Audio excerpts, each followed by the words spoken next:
The political train wreck that is the Health Services Union is back to plague the Gillard government once more.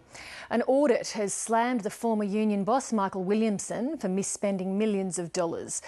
The Prime Minister says it vindicates her move to place the union in administration. But that's now under threat, as Hayden Cooper reports. This is an attempt at damage control, an in-house video produced last year by HSU East and its beleaguered boss. Michael, there's been some media articles suggesting that the union is in crisis. That's far from the truth. Oh, it's a long way off reality, Catherine. The practical situation is that the union is in a fine position. You know, when you look at that, in the last week our membership has increased by over about 150 members. That's not reflective of a union in crisis. It's moving forward, and we're in good shape. That was then, but now in 100 pages, Michael Williamson's record in charge of this union has been laid bare, and the news travelled fast to the very top. I've seen those reports. It's clear that there have been real problems at the Health Services Union, and that's distressing, I think, to everyone who cares about working people getting decent representation from their trade union. On behalf of the Gillard government, we want to say that the Temby report demonstrates the deplorable state of affairs which has occurred in one part of the Health Services Union. Ian Temby's report takes a close look at spending at the union during the Williamson reign. It follows the money. Michael Williamson's union salary was almost $400,000. $4.6 million of union funds went to a company he part owns, United Edge. $3.4 million went to Marchut Architects, who also worked on Mr. Williamson's personal home.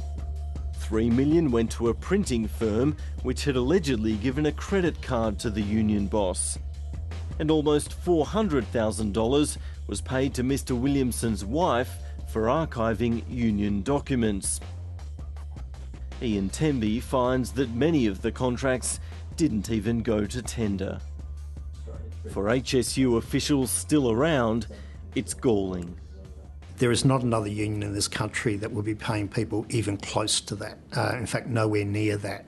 And there's just no justification whatsoever for union officials being paid those sorts of sums of money, and I've described it in the past as being obscene, and obscene is what it is. And so the backdrop was set for the latest chapter of the union struggle in the courts, and today's effort by Cathy Jackson to overturn the appointment of an administrator. That move put her and all other elected union officials out of a job. A hearing will be brought on in coming weeks. Why I'm appealing is there's a whole range of people that have done the right thing. Myself, Marco Bolano, Councillor Ted Hinch from New South Wales, and all the Victorian councillors at every point try to sort this out and solve the problems within the HSU, and we were stopped at every step of the way by Michael Williamson and his cronies. In the meantime, the administrator is going about his duties at HSU East headquarters, which begs the question, just what will he do with the Temby report? My guess is that he will do three things. One is that he will use it to guide him in strengthening the governance procedures within that branch, to put in place mechanisms to prevent this from happening again in the future. Secondly, he has the option of actually pursuing recovery of some of the funds if they have deemed to be misappropriated. In fact, he has an obligation under the court order to do that, and my guess is that he'd be looking at that very carefully.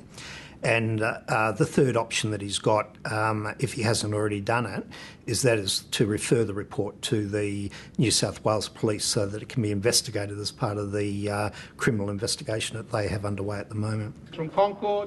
Within the National Union, the knives are well and truly out for the former HSU East boss. The next step may be new efforts to remove him from the national role he still technically owns, HSU President. Well, he still holds a position, and no, he shouldn't. Look, essentially, under the rules, he can be charged with gross misconduct and removed from office. Up until now, all there's been is accusations. There's been no objective finding that has pointed to that. Now that we do have the final Temby report, then it may well be that there is evidence in that would warrant him being removed from that position as National President. The thousands of members of this union will soon have their say on all of this when fresh elections are held. But even then, warring factions blame each other for seeking to cling to power. And there's one move of note. Cathy Jackson has left Melbourne behind and now calls New South Wales home, the state with the largest membership. There's no doubt that that is what she's trying to do, is gain control of those three branches. And because of the sheer size of those three branches, you gain control of those, then you also gain control of the national union and therefore the whole of the organisation. Why have you moved to New South Wales? I've moved to New South Wales because my partner's originally from Sydney, and our plan was always to move back here so he could be closer to his children. Does it have anything to do with the elections? No. Nothing at all? Isn't it about shoring up your power base in this state? No. I could have stayed in Victoria and had a power base there.